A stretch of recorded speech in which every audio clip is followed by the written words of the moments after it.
Welcome back. In this video, we'll learn about gradient shapes in Android. Here in the Drawable folder, I'll create a Drawable resource file and I'll name it as gradient_main.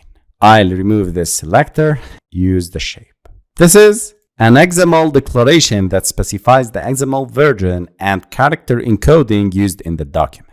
The shape, this is the root element of the Drawable resource. It defines the shape of the drawable, which in this case a rectangle. Define shape attribute and define it as rectangle. And inside this shape, I'll use gradient. And the gradient, this is a drawable element that defines a gradient background for the rectangular shape. I'll use Android start color. And here I need to specify the color 00C9FF.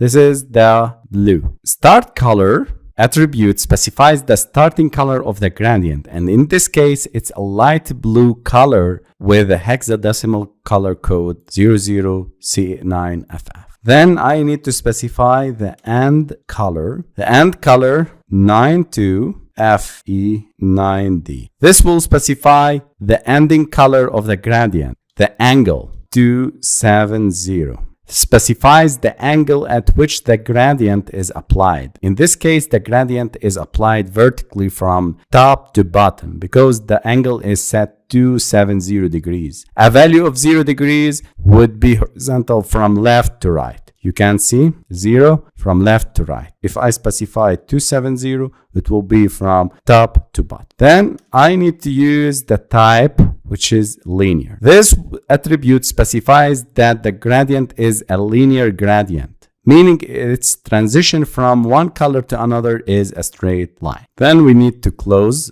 this gradient. And let's go to the main activity.xml, and here I need to use the background attribute at drawable, and here I need to specify gradient_main. And you can see our gradient background is applied to the activity_main layout. This drawable shape can be used as a background for various UI elements in your Android app, such as buttons, backgrounds, or other view components to provide a visually appealing gradient effect from light blue to light green. Now I'll create other gradient file. So new gradient_add journal. This is for the add journal activity that we'll create later on in the next videos. Shape, I'll copy this. Of course, I need to use rectangle, and inside it I'll change these colors 3A47D5.